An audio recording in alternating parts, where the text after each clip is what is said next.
Welcome student. Today we will understand next point from the chapter the making of the global world.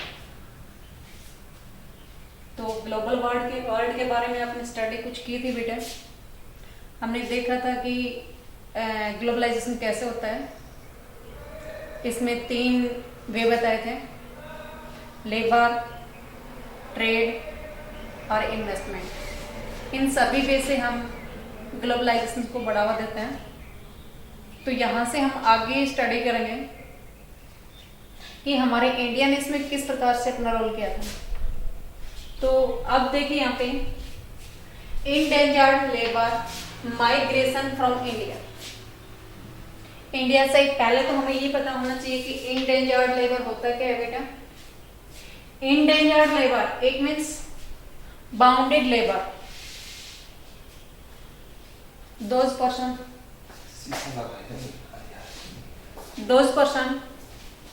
who work with the agreement of employer. They had no purpose, it means rights. उनके पास अपने कोई rights नहीं होते थे, केवल employer के साथ ही रह करके जो उनको जॉब देते थे उनकी कंडीशन को ही वो मान करके वहां पे जो लेबर कर रहे थे, काम कर रहे थे, वो इंडेंजर्ड लेबर है। It's okay. वो माइग्रेट हुए थे इंडिया से, तो उसके बारे में स्टडी कर रहे हैं। तो उसका रीजन क्या है? रीजन है plantation,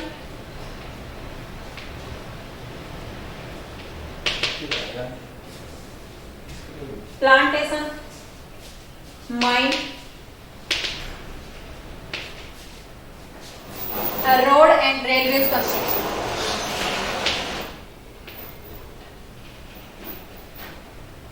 road and railway construction, इन सभी में काम मिल रहा था उनको। वो माइग्रेट होकर के जा रहे थे और यहां से जाने का माइग्रेट का रीजन क्या था?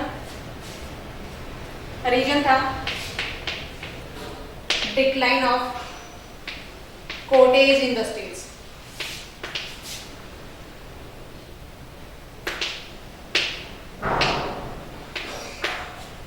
एंड माइनिंग प्लांटेशन, अरोजक लैंड रेवेन्यू,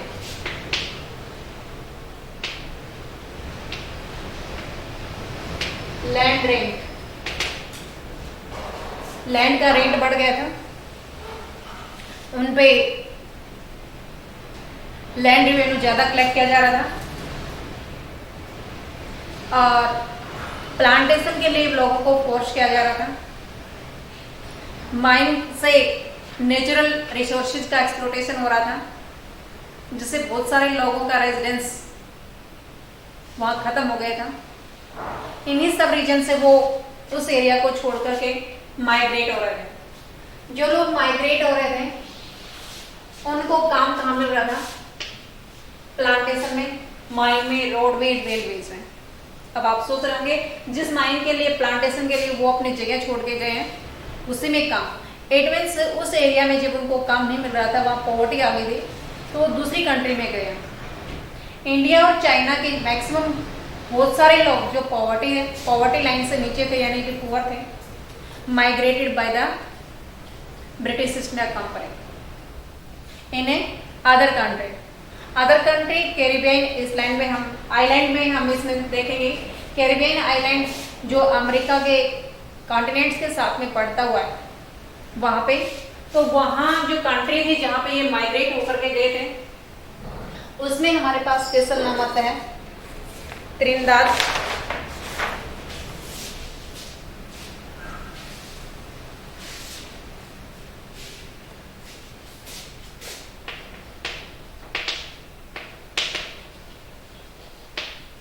गुआना,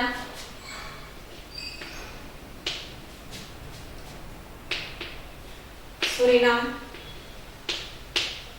ये कैरिबियन आइलैंड ग्रुप है जहां पे हमारे इंडियंस गए हैं। नेक्स्ट कंट्री हमारे पास है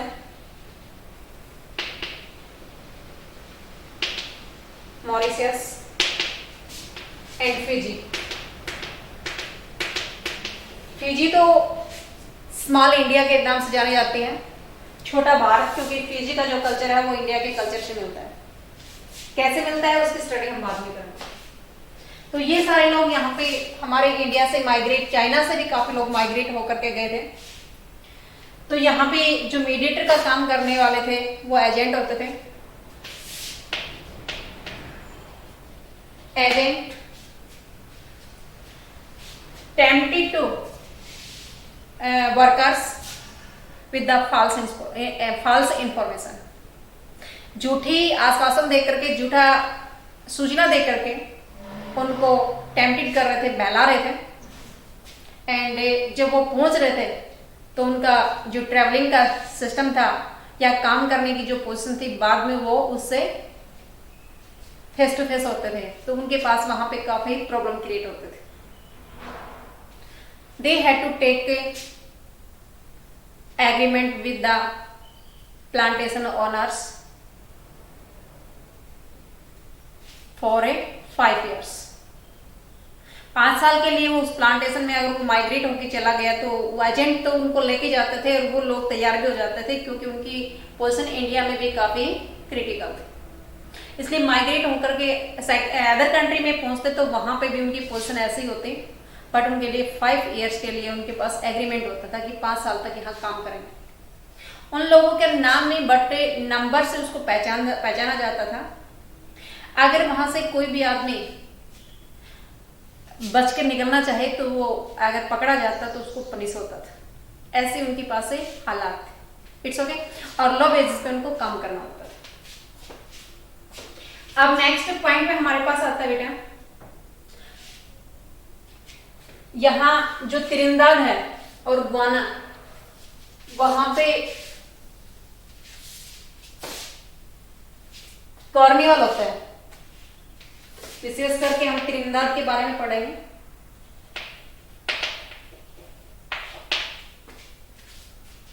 यानी कि फेयर होता है जिसको होस्टे नाम दिया जाता है। ये कॉमन कल्चर का होता है। कॉमन कल्चर इट मीन्स हमने देखा यहाँ चाइना से गए हैं, इंडिया से गए हैं और दूसरी कंट्री से भी, अफ्रीका कॉन्टिनेंट से भी बहुत सारे एरिया से जो माइग्रेट होकर के वर्कर्स जाते थे, क्योंकि उस टाइम पे स्लेव सिस्टम था, उनको दास बना करके रखा जाता था। वो लोग जब यहाँ पे गए तिरिंदाद में तो उनका कॉमन कल्चर हो गया। कोई इसमें रिलीजन में अगर लगाएं तो कोई हिंदू था, कोई मुस्लिम था, या दूसरी उनके पास से अलग अलग डिफरेंट एरिया से, वर्ल्ड के हर कोने से वहां पे माइग्रेट होके गए, तो सभी का कल्चर अलग अलग था। अब लंबे टाइम तक वो एक दूसरे के साथ जब रह रहे थे, उनका रेजिडेंस सेम हो गया, तो उनका कल्चर भी मिक्सअप हो गया। उस मिक्सअप कल्चर के लिए उन लोगों के लिए एक फेस्टिवल रखा गया, एक होसे नाम से एक फेयर रखा गया, एक मेला रखा गया जिसको कॉर्निवल्स बोलते हैं। उसके अंदर सभी कल्चर के लोग एंटरटेनमेंट करते हैं। It's okay. चटनी म्यूजिक वहां पे एक जगह है जहां पे हमारे इंडियंस लोगों के एक्सपीरियंस या वहां देखने के लिए मिलेंगे कि लोगों का वहां एक्सप्रेशन होता है, वो अपने कल्चर को शो करते हैं। अलग अलग कल्चर के लोग अपने अपने अपने ढंग से अपने कल्चर को सेलिब्रेट करते हैं, तो उन सभी का एक कैलकुलेशन निकालेंगे तो वो कॉमन कल्चर निकलेगा। It's okay. अब उसके बाद में बहुत लंबा टाइम स्पेंड होने के बाद जब इन लोगों को, जो तिरिंदाद, गुआना, मॉरिशस और फिजी में गए लोग थे, उनका एग्रीमेंट पूरा हो जाता था, but they did not come in A their country या इंडिया। वो नहीं आते थे। क्यों नहीं आते थे?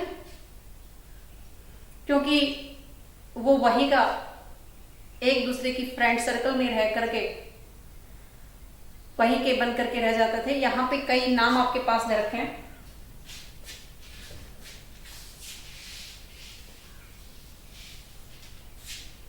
नोबेल प्राइज लेने वाला जो विनर होने वाला था नोबेल प्राइज, जो वी अन नायपॉल को,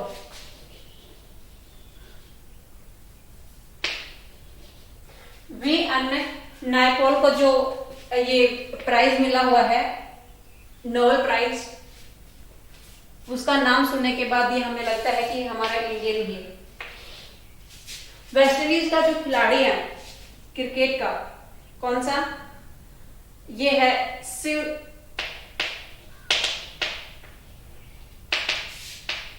नरेन चंद्रपौल।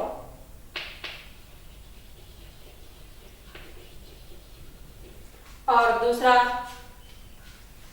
राम नरेश सिरवा।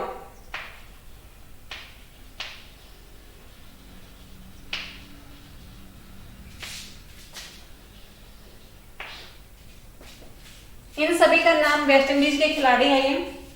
इनका नाम सुनने के बाद आपके समझ में आ जाता होगा कि भैया हमारे इंडिया के साथ नाम के साथ मैच करता हुआ है, क्योंकि अदर कंट्री के जब नाम हम देखते हैं, सुनते हैं, पढ़ते हैं तो वो हमसे डिफर होता है। इट मीन्स हमारे इंडियंस के लोग जो दूसरी कंट्री में माइग्रेट होकर के गए थे वो वहीं के रह गए थे। कुछ लोग वहां काफी पॉपुलर हुए हैं, बट कुछ लोग जो वी.एस. नायपॉल ने अपनी लिटरेचर लिखी है, जिसको उसने नोबेल प्राइज जीता था, उस लिटरेचर में, उस नॉवल में उसने हमारे जो माइनॉरिटीज के लोग हैं वो पुलिस का भी लाइफ स्पेंड करते हैं, यानी कि उनकी क्रिटिकल पोजीशन है, उनको इंफीरियर माना जाता है, दूसरी कंट्री में उनको ही माना जाता है। आप अमेरिका में देख सकते हैं जो ब्लैक और व्हाइट है, उसमें जो ब्लैक है वो माइनॉरिटीज में है और व्हाइट है वो मेजोरिटी में। तो ब्लैक, कुछ एक ब्लैक तो वहां पे गए हुए हैं, वो साउथ के गए हुए हैं, तो वो आज भी उनको इंफीरियर ही माना जाता है, जबकि वो उनकी सिटीजनशिप है अमेरिका की है।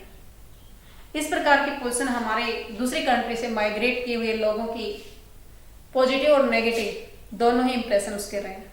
It's okay. नेक्स्ट पॉइंट पे हम स्टडी करेंगे Indians entrepreneurs abroad. Abroad it means foreign country, विदेश, दूसरी कंट्री को कह सकते हैं अब्रॉड। तो वो अब्रॉड में जाकर के हमारे कुछ लोग हुए हैं जहां जिन्होंने अर्निंग की है, तो उन्हीं का नाम हम यहाँ पे लेते हैं कि उन्होंने ग्लोबलाइजेशन को बढ़ावा देने के लिए कैसे काम किया। शिकारीपुरी साहब,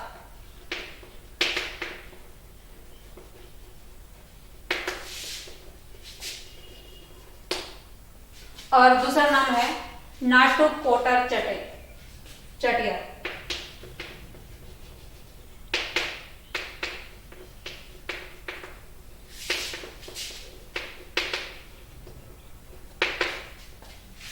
ओके, ये हमारे इंडिया के बैंकर हुए हैं, यानी कि फाइनेंस देने वाले हुए हैं। इन्होंने जहां से एक्सपोर्ट होने के लिए एग्रीकल्चर प्रोडक्ट होते थे, वहां से इन्होंने काफी धन कमाया। ओके, उसके बाद में हमारे पास हैदराबादी सिंधी ट्रेडर का नाम आता है।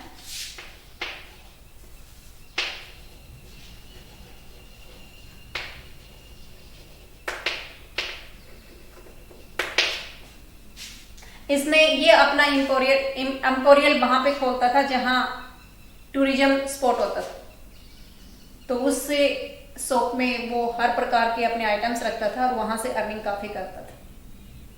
अब ये ट्रेडर हमारे इंडिया के हुए हैं जो फॉरेन कंट्री में जाकर के, अब्रॉड में जाकर के, जिन्होंने अपना ट्रेड को ज्यादा एक्सपेंड किया है। ओके, नेक्स्ट स्टडी हम कर रहे हैं बेटा Indians trade colonialisms and global system. India का ट्रेड के बारे में हमने स्टडी पहले भी की थी कि हमारे इंडिया में कॉटन टेक्सटाइल मिल में काफी प्रोडक्टिविटी, यानी कि स्टार्टिंग में उसी में हुआ था। और उससे पहले हमने वीवर्स के बारे में स्टडी की थी कि वो हमारे इंडिया के जो वीवर्स थे उनके पास कॉटेज इंडस्ट्रीज थे जहां से वो प्रोडक्टिविटी ले रहे थे। अब जो कॉटन टेक्सटाइल मिल था उसकी स्टडी अगर हम करें तो इंडियन ट्रेड में क्या इफेक्ट रहा वो देखें। 18 के आसपास, 1800 के आसपास हमारे जितना भी ट्रेड होता था उसमें 30% कॉटन क्लॉथ आता था। जितना हमारे इंडिया से दूसरे देश में सप्लाई होता था उसमें 30% रोल किसका था? कॉटन टेक्सटाइल मिल से प्रोडक्ट है। इट मीन्स वीवर से, हाथ से बना हुआ कपड़ा कह सकते हैं। 1815 में ये 15% और 1871 में ये ओनली 3% ही हमारे पास से यहाँ प्रोडक्ट दूसरी कंट्री में सप्लाई होता था। और जहां हम रॉ मटेरियल की बात करें,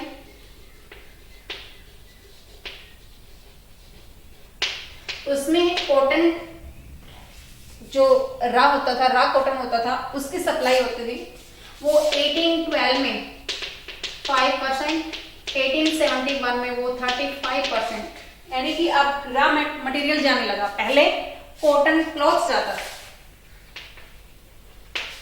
ओके, अब ये हमारे इंडियंस की ट्रेड पे इफेक्ट था। किस टाइम पे? कॉलोनियल के टाइम पे। अब ब्रिटिश ईस्ट इंडिया कंपनी क्या करती? British east India company force the Indian peasant for the growing of opium, T and jute, क्योंकि उसको पता था कि यहाँ से जो टी तैयार होगी या इंडिगो तैयार होगी वो फॉरेन कंट्री में उसकी डिमांड होती थी।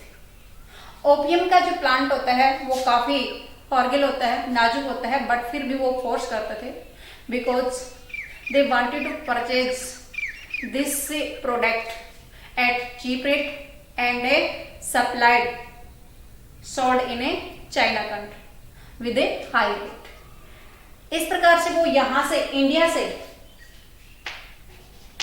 ओपियम को परचेज करते हैं, यहां से परचेज करते हैं इसको, फिर चाइना में इसकी सप्लाई करते हैं। चाइना में यहां से लो रेट पे और यहां से हाई रेट पे उसको चाइना में सप्लाई कर देते हैं। इससे उसको डबल बेनिफिट होता है। दूसरी कंट्री में वो अपना दूसरे ढंग से भी ट्रेड बढ़ा रहे थे, उनके पास सिंगल एग्रीमेंट नहीं होता था, वो मल्टीलेटरल सेटलमेंट रखते थे। मल्टीलेटरल सेटलमेंट इट मीन्स, देखिए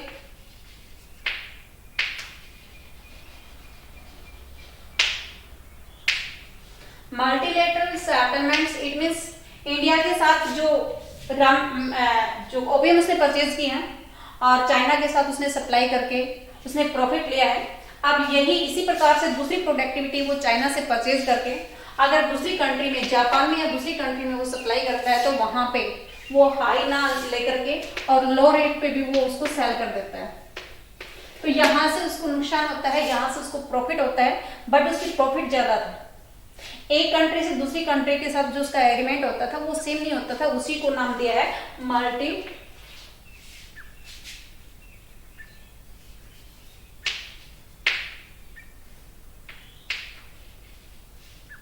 मल्टीलेटरल। ओके, ये जो सरप्लस उसके पास यहां से लो रेट में परचेज करता है, यहां से हाई रेट में बेचता है, इसके साथ सप्लाई होता है तो उसके एग्रीमेंट उसका अलग हो जाता है, फिर भी उसको जो प्रॉफिट होता है उस प्रॉफिट को वो आपसे अपना ट्रेड को इंक्रीज करता या वो सरप्लस ट्रेड को, सरप्लस इट मींस जो उसके पास अमाउंट अलग से बच जाता, उस सरप्लस ट्रेड को वो यूटिलाइज करता होम चार्जेस के लिए।